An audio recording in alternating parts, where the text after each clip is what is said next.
El objeto de la teoría del delito es estudiar los presupuestos jurídicos de la punibilidad y, en virtud de la teoría del delito, es un instrumento conceptual que tiene como finalidad permitir una aplicación racional de la ley a un caso.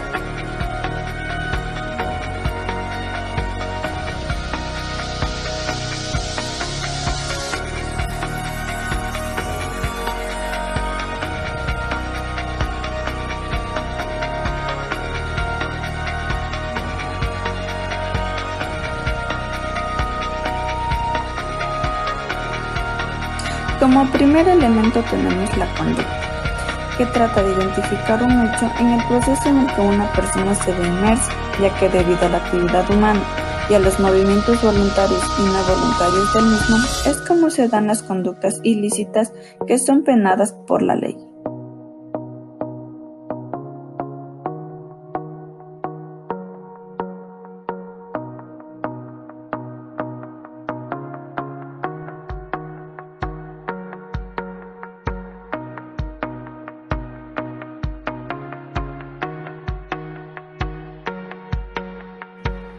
Como segundo elemento tenemos la antijuricidad, que consiste en el conocimiento que debe tener el sujeto activo de que está actuando contrario a la ley, que está actuando de manera antijurídica, incorrecta y que con ese actuar se está vulnerando un bien jurídico.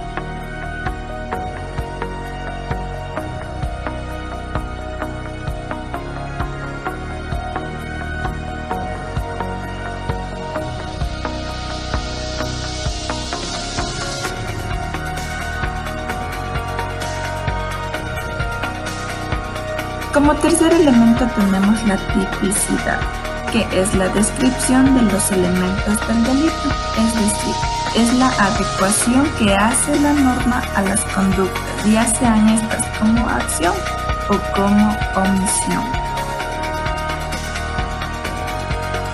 La tipicidad se denomina así al encuadramiento de la conducta humana en el tipo penal.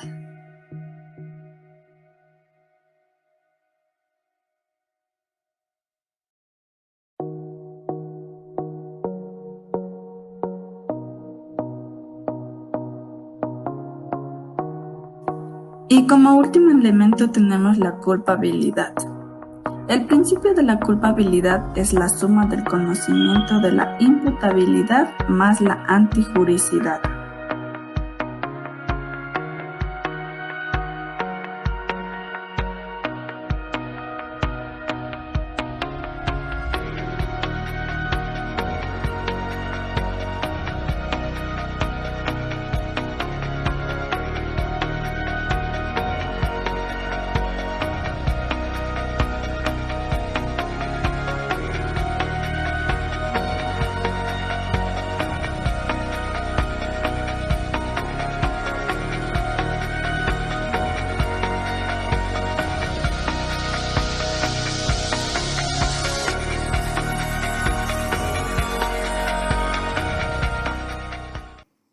Delito contra la libertad. La libertad es un derecho sagrado e imprescindible que todos los seres humanos poseen. La libertad es la facultad de obrar según su voluntad, respetando la ley y el derecho ajeno. Existen dos tipos de libertades, las libertades individuales y las libertades colectivas. Las libertades individuales fundamentalmente son la libertad de opinión, de expresión, de circulación, de pensamiento, de conciencia, de religión y el derecho a la vida privada. Las libertades colectivas son aquellas que corresponden a un grupo de personas. Se trata particularmente de la libertad de asociación, de reunión pacífica, la libertad sindical y el derecho a la manifestación. Existen varios tipos penales, como lo son la privación ilegal de libertad, el secuestro extorsivo, la simulación de secuestro y la desaparición involuntaria. Delitos contra la integridad sexual y reproductiva. Argentino y Mancini y todos los autores que siguen su corriente consideran que es la libertad sexual el bien jurídico protegido por la ley, sosteniendo que ésta defiende el derecho a disponer de la vida sexual.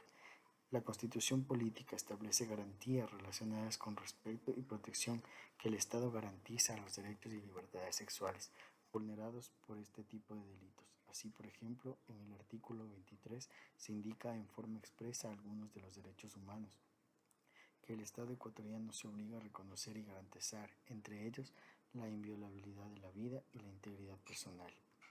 Existen varios tipos penales: la inseminación no consentida, la privación forzada de capacidad de reproducción, el acoso sexual, el estupro, distribución de material pornográfico a niñas, niños y adolescentes, corrupción de niñas, niños y adolescentes, abuso sexual, violación, violación incestuosa, utilización de personas para exhibición pública con fines de naturaleza sexual, contrato con finalidad sexual con menores de 18 años por medios electrónicos, oferta de servicios sexuales con menores de 18 años por medios electrónicos. Delitos de explotación laboral y explotación infantil. En el marco del Sistema de Protección y Equidad, en el artículo 46, para la protección y atención a niños y niñas y adolescentes se incluye expresamente la protección especial contra la explotación laboral o económica y la prohibición expresa del trabajo para menores de 15 años. En lo relacionado al trabajo adolescente se expone su carácter de excepcional siempre que no limite su educación o ponga en riesgo su salud. La situación de salud de los niños, niñas y adolescentes trabajadores, desde el punto de vista del derecho a la salud de los niños, niñas y adolescentes, el 11.8% de los niños y niñas entre 5 y 14 años y el 18% de los y las adolescentes entre 15 y 17 años sufre de agotamiento por el trabajo. El 23% declara tener problemas de salud. Estos problemas se manifiestan con mayor intensidad en el caso de los hombres en relación a los problemas de salud. La ENTI en el 2012 muestra que estos se relacionan mayoritariamente con lesiones traumatológicas, fiebres o problemas de piel. La explotación laboral se produce en ámbitos variados como agricultura, construcción, servicios domésticos, labores en talleres clandestinos, en donde la capacitación se realiza por medio de engaños con ofrecimientos de crecimiento laboral. Debido a que los sujetos activos disponen de herramientas necesarias para convertir situaciones de trabajo en ambientes totalmente forzosos, utilizando remuneraciones, contratos fraudulentos, tratos totalmente degradantes, agresiones físicas y psicológicas que constituyen maneras claras de explotación. En el caso de las servidumbres, por deudas y por manipulación se utilizan para obtener y mantener el control sobre un trabajador, en su mayoría migrantes que suelen pedir prestado grandes cantidades de dinero con el fin de pagar al traficante para que organice el transporte y su documentación para viajar, además de una retribución para garantizar el puesto de trabajo. Elementos de la conducta penalmente relevante. Según el COIP, en el artículo 22, son penalmente relevantes las acciones u omisiones que ponen en peligro o producen resultados lesivos, descriptibles y demostrables. Según el artículo 23 del COIP, se llama acción a todo comportamiento dependiente de la voluntad humana.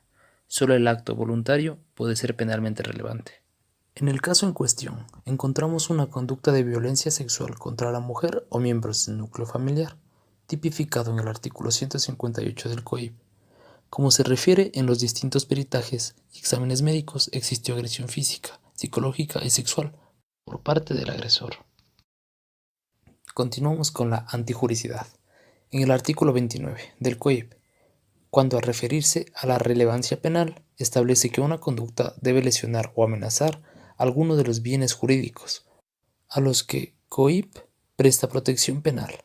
En el caso estudiado, existe el conocimiento de su actuación contraria a la ley, su conducta antijurídica, incorrecta, y su vulneración a la víctima, que posteriormente fue amenazada para que no presente una denuncia ante Fiscalía por el delito, que también es un derecho. La conducta en la sentencia es determinada antijurídica. No se presenta la exclusión de la antijuricidad debido a que la persona al cometer el acto punible no actúa en legítima necesidad, como se estipula en el artículo 30. Ahora, la tipicidad es la descripción de los elementos del delito, es decir, la adecuación que hace la norma a las conductas, ya sea como acción o como omisión. Así que la conducta penalmente relevante debe estar dictaminada y escrita en algún cuerpo legal oficial. Por los hechos anteriormente referidos en Fiscalía, esta debe probar que la conducta del señor agresor se configura en lo previsto en el artículo 158 sobre la violencia sexual en relación con el artículo 171, inciso primero, numeral 2, delito de violación cuando se usa violencia, de Código Orgánico Integral Penal, con las agravantes del artículo 47, numerales 6, 7 y las del artículo 48, numerales 5 y 9.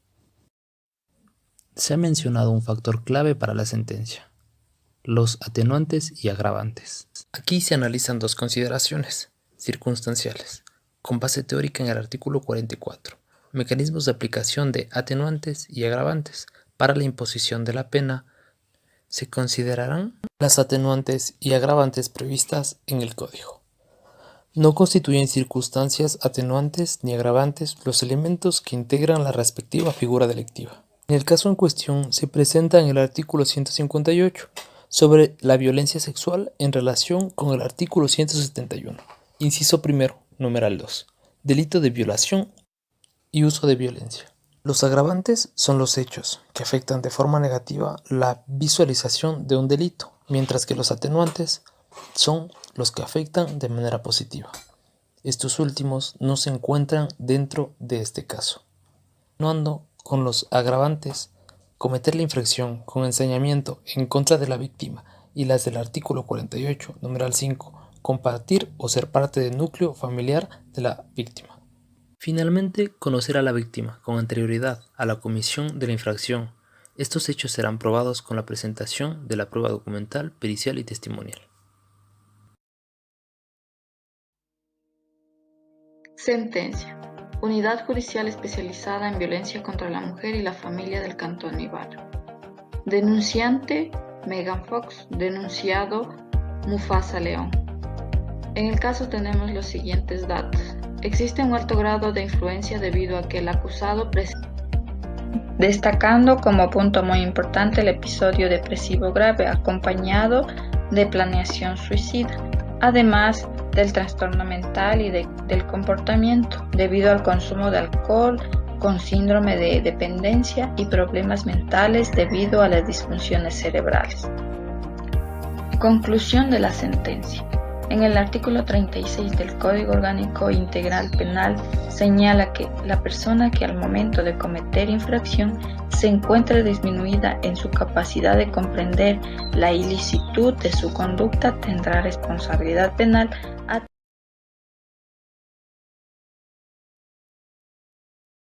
Según lo tipificado en el artículo 22 de la COIP sobre la conducta, se determinó que el agresor tuvo consecuencias físicas y psicológicas en la víctima. La víctima refiere un hecho de violencia y una amenaza, y lo referido por la víctima en el acta de testimonio anticipado es motivo de sanción. Todo esto se determinó mediante los instrumentos de aplicación respectivos.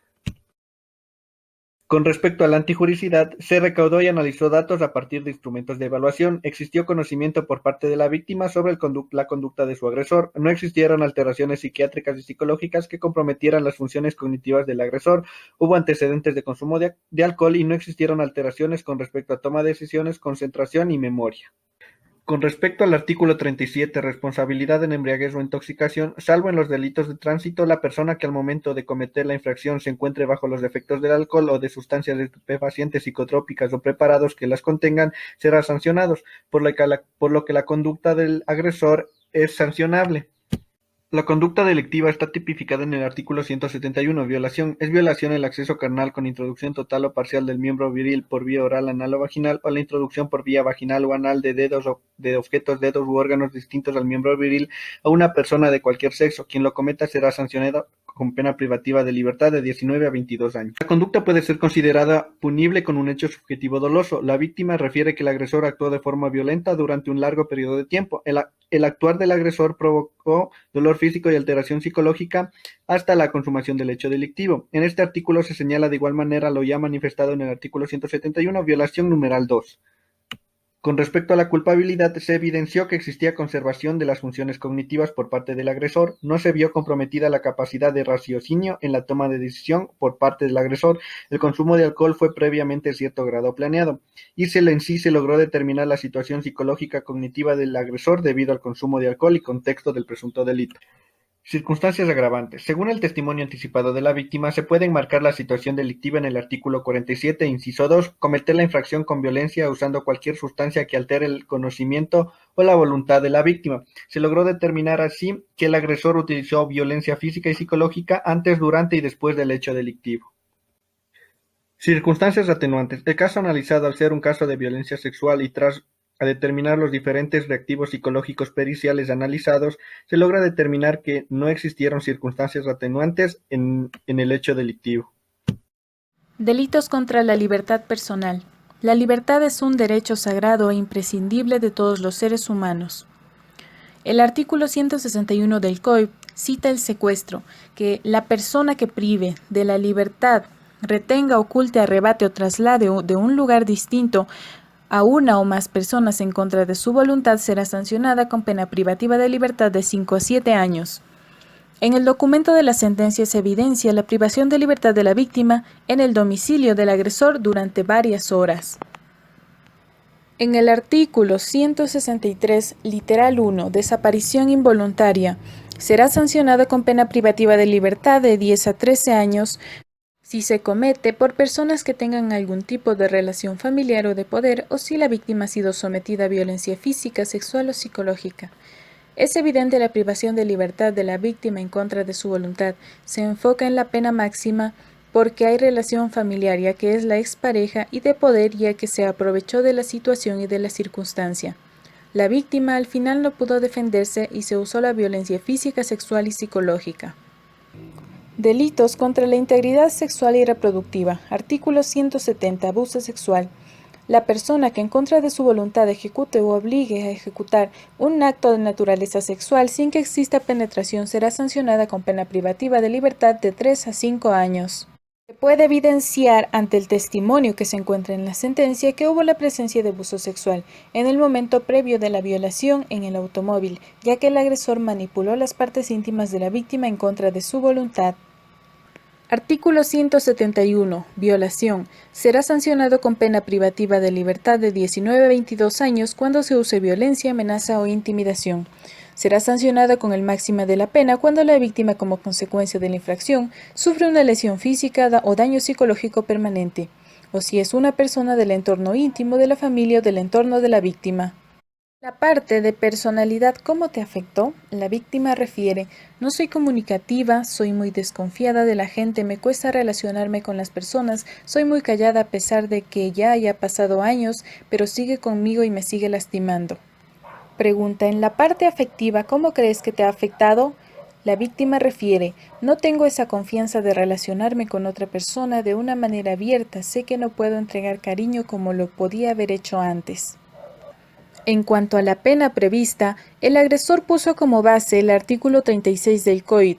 La persona que al momento de cometer la infracción se encuentre disminuida en su capacidad de cometer la ilicitud de su conducta, tendrá responsabilidad penal atenuada en 1/3 de la pena mínima prevista para el tipo penal, por lo cual permitirá la disminución de 19 a 22 años a 14 años y 8 meses.